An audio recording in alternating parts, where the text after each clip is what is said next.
sini ada teman bimbel gue nih, Alisa. Kita sekelas di bimbel nih. Jadi bayangin aja kita mesti catch up pelajaran sosum yang 3 tahun teman kita belajar jadi cuma 1 tahun.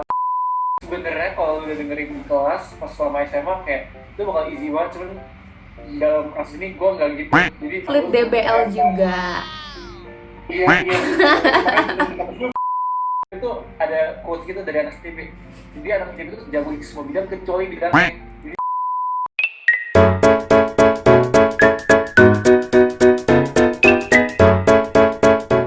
Halo teman-teman, balik lagi ke channel YouTube aku. Nama aku Alisa, dan hari ini sesuai apa yang udah aku bilang kemarin di story Instagram aku dan juga di community post YouTube aku, bahwa aku hari ini bakal kedatangan bintang tamu spesial, yaitu kedua teman aku. Mereka kembar, yang satu di UI, satu ITB. Siapa lagi kalau bukan Melvin dan Brian. Yeay, hai Melvin.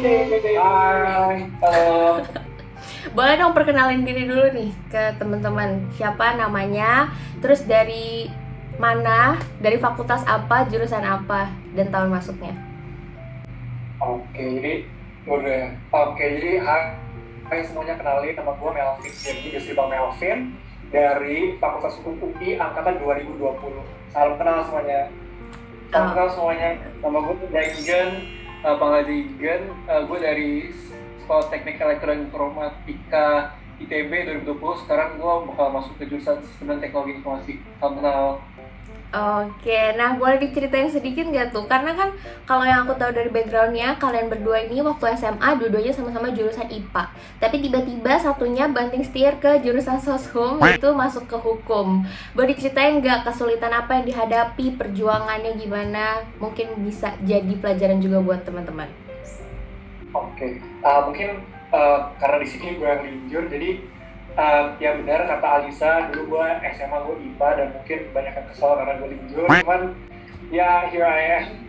Mungkin untuk cerita pas gue linjur itu karena gue IPA, gue tahu kalau misalkan gue kurang serak sama pelajaran IPA, dan makanya gue cari jurusan ataupun fakultas di soshum yang mungkin gue enjoy. Dan setelah gue nanya beberapa teman dan juga orang tua dan teman, akhirnya gue membulatkan untuk menyemplungkan diri lah ke dalam fakultas hukum, jadi soshum kan. Jadi kalau misalnya untuk tantangan pastinya berat sih, maksudnya kayak bayangin aja kita mesti catch up pelajaran soshum yang 3 tahun teman kita belajar jadi cuma 1 tahun, dan tentunya awalnya struggle banget, challenge. Cuman asal kalian beneran mau, asal kalian beneran mau effort untuk menggapai mimpi dan cita-cita kalian untuk linjur, pasti bisa kok. Karena gue sendiri linjur dan juga ada beberapa teman-teman gue juga linjur, dan memang bisa gitu, kayak it's possible gitu. Dan ya sih, kayak kalian jangan takut untuk terbelakang atau kayak nggak bisa bersaing, karena yang penting kalian work hard pasti bisa kok. Oke, berarti waktu itu mulai dari nol banget kan, belajar sejarah, sosiologi, ekonomi. Nah itu boleh juga nggak mungkin di-sharingkan gimana tuh bisa akhirnya mengerti pelajaran tersebut, dan mulai belajarnya dari kapan sih? Kalau gue sendiri pastinya pas baru kan, kebetulan gue juga bimbel dan juga di sini ada teman bimbel gue nih, Alisa. Kita sekelas di bimbel nih. Jadi ceritanya pas baru awal bimbel kan, maksudnya gue sebagai anak IPA masuk ke kelas soshum ya pasti awalnya pelongo-pelongo banget nih, kayak yang masuk ngomongin apa nih, kayak semuanya udah belajar di kelas. Gue sendiri yang kayak baru belajar di bimbel gue ini pasti awalnya pelongo-pelongo gitu sih. Tapi lama-kelamaan gue cukup rajin untuk tanya-tanya teman, untuk kayak catch up sendiri, dan ya akhirnya bisa catch up. Bisa juga ilmu gue bisa sampai lah kayak teman-teman gue yang dari memang asalnya IPS gitu. Dan kalau untuk mulai belajar, gue bener-bener bagus itu pas kelas 12 semester 1 gitu. Oke, kelas 12 semester 1 ya. Berarti dari awal banget ya, kelas 12 langsung tuh kejar pelajaran soshumnya. Nah, sekarang kita beralih ke Igen nih. Gimana cerita di Saintek? Karena aku sendiri juga backgroundnya soshum, Melvin juga mungkin di soshum, jadi aku nggak pernah tahu. Jadi boleh mungkin di-sharingin ke teman-temannya waktu itu belajar Saintek gimana? Oke. Gue jujur, gue selama SMA gue kayak belajar tuh buat asal lewat dong, asal belajar. Jadi pas intern tuh kan UTB kan itu kayak ngerangkum dari kelas 10 sampai 12 gitu, bahkan ada dari SMP kalau nggak salah. Jadi gue tuh bener-bener kayak fokus dan intensifnya tuh masih intens. Jadi gue bener-bener harus review semuanya dari awal. Terus perjuangan buat saintek sih sebenarnya kalau udah dengerin di kelas pas selama SMA kayak itu bakal easy banget, cuman dalam kelas ini gue nggak gitu. Jadi gue lumayan harus berjuang buat saintek. Gue awal juga nilai TO-nya lumayan buruk, terus akhirnya gue belajar gitu intens juga, terus ya pasti bisa lah kalau saintek gitu sih. Paling keluh kesahnya gue apa ya, biologinya sih, biologi berat banget soalnya dari kakak dari senior juga semuanya udah ngomong kalau especially with biologi itu kayak terlalu banyak materinya, jadi kayak susah sih buat selesai gitu. Cuman tadi itu kayak bisa sih. Jadi bisa disimpulin tuh kita berdua tuh kayak pejuang tahun terakhir untuk UTBK. Tapi jangan ditiru semua kalau kalian bisa fokus di kelas 10, fokus di kelas 10 kita yang kayak memang nggak tahu kayak kita banyak main kali atau apa kelas 10 kelas 11, jadi kayak kan atlet DBL juga. Iya. Kita berdua beneran berjuang tahun terakhir, baru kita jor-joran di tahun terakhir. Cuman ya puji Tuhan kita tetap dapat siapa yang jurusan dan juga kuliah yang kita mau. Oke, berarti nggak pernah ada kata telat buat belajar ya teman-teman. Jadi mau semepet apapun kalau emang kalian belajarnya niat dan ada faktor hokinya juga mungkin ya kalau dari sini gitu. Terus habis itu kalau dari Igen sendiri tadi kan berarti waktu itu intens banget tuh waktu menjalani di les-lesan. Itu tuh sempet nanya-nanya juga gak sih sama guru, kayak bener-bener intens yang nanya-nanya terus sampai latihan-latihan terus? Karena kan kalau di Saintek mungkin lebih banyak ke harus latihan ya daripada ngafal kalau kita yang di Soshum gitu. Awal tuh gue masuk kelasnya tuh kayak campur gitu, dari SMA-nya kayak berbagai SMA gitu. Cuman akhirnya karena gue merasa kayak kurang nyaman gitu, gue tuh minta ke walas gue tuh buat pindah kelas ke yang anak-anaknya dari SMA gue, biar gue lebih nyaman aja sih buat nanya-nanya. Jadi gue bener-bener pas pindah, gue bener-bener ambis, gue bener-bener jadi, lu tau gak sih kayak ada tuh orang di kelas lu yang punya orang yang dibenci karena nanya yang mulu, yang bawel, yang bawel banget, yang sering PDKT guru gitu. Ya itu gue jadi orang kayak gitu. Oh terus ada ini, gue kayak pokoknya pas di kelas gue sering nanya-nanya gitu. Terus lu tau progres kan, wah gila gue harus banget progres ya rapi gitu. Terus gue pindah panik intens, terus ya gitu lah. Cuman tips gue sih kalau yang gue sadar bener sih, lu banyak-banyak latihan, soalnya lu semakin banyak latihan lu semakin kayak kiri gitu sih soalnya sebenarnya tuh tipe soalnya tuh gak jauh-jauh gitu, kayak nomor satu sampai sekian udah kayak babnya udah fix gitu.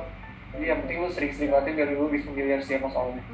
Oke, bener banget. Jadi pola-pola soalnya tuh bener udah sama banget nih, kita tinggal gimana latihannya aja, ngotak-ngatik itu kalau diubah sedikit jadi gimana. Terus habis itu berarti setelah udah ngeles gitu lanjut langsung ke UTBK ya. Nah boleh ceritain nggak pilihannya apa aja waktu UTBK, nilainya berapa dan keterimanya di mana? Kalau dari gue sendiri ya bener tadi kata Alisa, gue coba SNMPTN, cuma memang gue juga belum jodoh juga, dan nilai gue emang gak se-wow itu. Jadi memang dari awal gue udah proyeksi kalau gue gak bakal di SNMPTN, TS pun gue juga gak coba. Makanya gue langsung fokus di UTBK aja gitu, karena gue tahu dari awal kalau misalkan chance gue tuh paling dari UTBK. Jadi untuk UTBK sendiri gue tuh masukin pilihan pertama FHUI dan pilihan kedua FH4. Untuk nilai gue sendiri tuh sekitar 696 kalau nggak salah, sekitar situ. Dan puji Tuhan gue lolosnya di pilihan kedua gue sebelumnya. Oh iya, 596 dari mana? 596, dan puji Tuhan gue lolos di pilihan kedua gue di FH4 gitu. Dan gue, kalau dari gue pilihan pertama gue kemarin itu sistem stay ITB, sama pilihan kedua ilmu komputer Fakultas UI. Terus nilai gue tembus di stay dengan nilai UTBK gue 632. Wow, ya, oke. Jadi sedikit jomplang ya nilai kita, cuman ya nembus tentunya, cuman ya gitu deh, beda gini. Oke, terus habis itu berarti setelah UTBK kan Melvin keterima di Unpad, dan nggak mungkin kan tiba-tiba Unpad langsung ke UI. Itu gimana tuh? Berarti nggak ikut simak ya? Yap, betul. Jadi karena gue dulu tuh pengen banget UI, jadi gue beneran coba semua jalur UI yang ada. Jadi salah satu tuh simak KKI. Jadi kebetulan gue coba simak reguler, gue coba simak KKI, dan gue nembusnya di simak KKI. Jadi gue kerjain simak KKI itu setelah UTBK, cuman pengumumannya tuh sebelum UTBK. Jadi kebetulan gue udah keterima UI Inter dulu, atau KKI, FH-KKI, baru gue Oh. keterima UTBK gitu. Oke, berarti kalau dari timeline itu, berarti waktu itu Melvin udah keterima posisinya, tapi Igen masih gambling nih ya, belum dapat universitas. Itu gimana tuh waktu itu? Sempat ke pressure kah? Sempat deg-degan kah? Atau gimana? Boleh ceritain. Oke.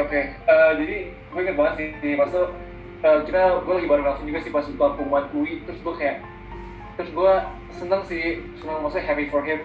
Gue inget banget kan di mobil maksudnya bareng dua temen gue, cuman ya pasti ada that pressure sih, soalnya gue tahu diri sih, soalnya kayak gue nggak pintar-pintar amat, terus yang gue mau daftar tuh kayak gila banget kan. Pada waktu itu gue nggak tahu kasih sekarang masih apa enggak, cuman stay itu masih gradenya paling tinggi, jadi tuh gambling parah sih. Cuman gue udah ada kayak this mindset di otak gue, kalau misalkan jodoh ya udah jodoh, misalkan kalau udah if it's meant to be, it's meant to be. Jadi gue kayak gue bukan tipe yang kayak setengah-setengah gitu sih, yang ambil safe option. Kalau gue mending all out atau gue sama sekali nggak usah gitu sih. Oke, berarti ada kaitannya juga nih sama pilihan jurusan. Gimana waktu itu bisa yakin akhirnya milih ITB sama milih hukum UI itu gimana? Terus cara ngeyakin orang tua juga, terutama buat Melvin karena kan ini linjur ya. Gimana cara ngeyakininnya waktu itu? Oke.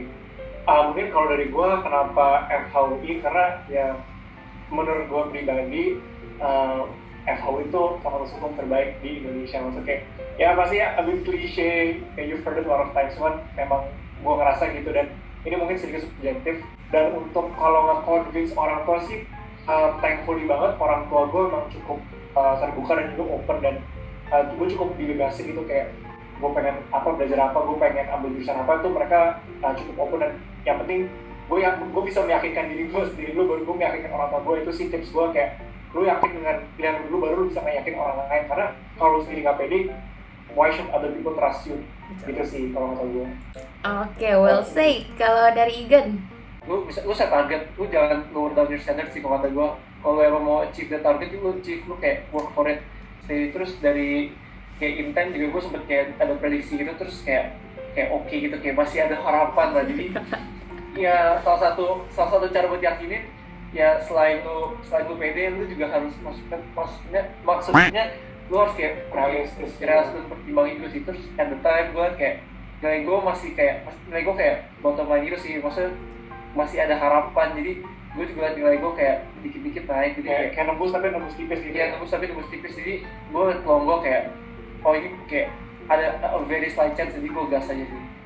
Kalau dari prospek kerjanya sendiri, kalau misalkan waktu itu aku sempat cerita juga kalau misalkan di Soshum kan aku emang pengennya nih ngelihat aku jadi presenter misalnya, makanya aku ngambilnya ilmu komunikasi. Nah kalau dari kalian berdua sendiri nih, ada nggak sih kedepannya kenapa ngambil STI ya, misalnya mau kerja di perusahaan sebagai sebagai IT team gitu. Atau kalau dari Melvin emang mau dari tim legal, hukum dan sebagainya gitu. So far yang gue pikiran itu mungkin kayak jadi lawyer atau jadi legal di perusahaan. Cuman kalau menurut gue sendiri, ilmu hukum tuh sangat berguna sih. Maksudnya kayak buat kalian mau terjun di mana aja pasti ilmu hukum kepake, kayak walaupun nggak rigid perundang-undangannya, tapi kayak problem solving, analytical skill yang kalian dapetin dari ilmu hukum tuh pasti bakal kepake di mana-mana menurut gue. Jadi kayak menurut gue sebagai anak FH itu cukup fleksibel sih, maksudnya bisa kemana-mana. Cuman kalau so far yang gue kepikiran mungkin jadi lawyer di law firm ataupun jadi legal sih di perusahaan gitu. Oke, kalau buat Igen? Gue bermaksud bias ya, cuman sih ST itu kayak prospeknya tuh gede banget, apalagi sekarang kan banyak startup gitu. Terus lapangan kerja buat IT itu gede banget beneran deh. Tapi kalau gue sendiri sih gue gue kan sistem dan teknologi informasi, jadi gue gak gitu teknikal. Jadi gue pengennya sih kayak jadi product manager gitu. Tapi tenang aja kalau ITB tuh ada quotes gitu dari anak ITB. Jadi anak ITB tuh jago di semua bidang kecuali bidang jadi lu kayak mau consulting bisa, lu mau ke lu marketing bisa, lu sales bisa. Pokoknya kalau udah ITB, kalau udah engineering, lu kayak bisa ke semua bidang, bidang lu. Oh iya. Ironik banget. Bener banget. Kemarin karena aku sempet juga kemarin di Facebook Career Talk ngewawancarain Kak Jehian. Dia juga anak ITB tuh, alumni ITB di Teknik Dirgantara. Iya, Dirgantara bener. Dan dia malah bukan kerja di pesawatnya gitu, malah kerjanya di bidang lain, bidang marketing lah, food and beverage gitu. Jadi mungkin itu valid ya quotes-nya ya. Bakalan lebih Tapi kayak, mastering. to be honest ini sih, maksudnya kayak kalau misalkan kalian nggak pengen, kalau pada akhirnya kalian nggak pengen kerja sesuai dengan jurusan kalian, menurut gue tuh oke banget, karena there's always something to learn tau dari Bener. kayak fakultas apapun, jurusan apapun. Jadi kayak jangan limit yourself, kayak kalau seandainya kalian tahu misalkan pengen pursue sesuatu yang lain, kalian mulai aja kayak tambah skill atau kayak tambah pengetahuan buat bisa mencapai hal tersebut. Tapi kayak kalau kata gue, apalagi bisnis sekarang kayak most pekerjaan itu kayak major agnostic gitu sih. Jadi kayak sebisa mungkin kalian coba aja kayak cari kesempatan sebesar-besarnya gitu. Dan penting banget buat kalian kayak surround yourself di lingkungan yang emang positif dan supportive sih, yang mendukung buat lo menunjang karir bersih. Benar. Networking juga penting ya berarti. Oke deh. Benar. Nah, kalau begitu ngomongin soal networking juga kan kalian waktu itu pasti UTBK belajar dan kalian butuh peer belajar dong pastinya. Nah, itu menurut kalian itu penting nggak sih? Dan ada nggak sih tips lain selain punya teman-teman yang suportif di lingkungan kalian dalam belajar UTBK? Gimana? Kalau dari, mungkin boleh dari Igen dulu sekarang. Oke. Kalau dari gua, selain mempunyai peer, soalnya menurut gua peer tuh kayak essential banget, maksudnya kayak very crucial. Tapi kalau dari gua sendiri, gua tuh tipe orang yang pelupa. Jadi gua tuh suka bikin kayak timeline gitu. Gua bikin interval sejam, kayak dari jam 8 sampai 9 gua ngapain, 9 sampai 10 gua ngapain, 10 sampai 11 ngapain. Jadi lu bener-bener udah tata your day. Soalnya gua juga kadang bikin target itu per hari, kayak gua mau belajar apa aja, apa gua mau kerjain berapa TO, apa gua mau review apa. Gua tiap hari udah takerin gitu biar ya produktif gitu sih. Menurut gue itu tipsnya sangat berguna sih, soalnya sampai sekarang juga gue tiap hari bikin to-do list gitu biar lu gak bisa apa-apa. Apalagi di kuliah kan kayak hectic dan chaos banget, jadi lu bakal perlu itu sih. Ya bener banget buat ngatur jadwal, karena kalau nggak bisa ke-handle, malah jadi lupa berabe semua. Kalau iya, kalau dari Melvin gimana? Kalau dari gue yang nggak kalah penting banyak latihan, karena gue percaya banget kalau kita tuh learn by doing. Jadi semakin kita latihan, semakin kita ngerti, nanti aja bisa jadi muscle memory gitu. Karena kayak semakin lu kayak ketemu soal itu atau kayak ketemu problem itu kan pasti kayak lebih familiar dan juga lebih kayak jadi lebih gampang lah buat nge-solve-nya. Jadi kalau menurut gue penting banget untuk rajin-rajin latihan. Yes, gitu. Oke, kalau ngomongin soal latihan, TO gak sih? oh ya, bener. Oh enggak, gue tuh mau cerita aja dulu kayak lucu gitu. Soalnya dulu kan kita sering ke TO kan, terus kalau ke TO tuh ada sistem, lu kalau nggak mau bayar, lu kayak harus nge-poster gitu. Jadi dulu IG gue tuh isinya poster TO ini lah, akhirnya gue capek, terus gue bayar deh. Itu lucu aja sih. Iya, rajin-rajin TO online itu sangat berguna. Oke, berarti selain kalian ngeles, kalian juga belajar lewat platform online gitu ya. Karena apalagi kita banyak banget platform belajar dan manfaatin aja itu. Dan harganya juga nggak mahal gitu, malah lebih mahal kalau les in person kayak yang kemarin kita lalui. Ya, tiba-tiba Melvin UTBK lagi. Dia ngasih kebijakan kayak misalkan transfer kredit, karena kan kurang lebih pasti pelajarannya sama ya. Jadi FH sendiri tuh memang bisa transfer SKS. Kita nggak perlu ngulang, kita bisa langsung lanjutin. Tahu di ITB tuh sistemnya tuh tahun pertama tuh basically kayak pendataran gitu. Kita masih belajar matematika, fisika, kimia. Ntar tahun kedua baru kita masuk ke jurusan dan belajar yang sesuai jurusan.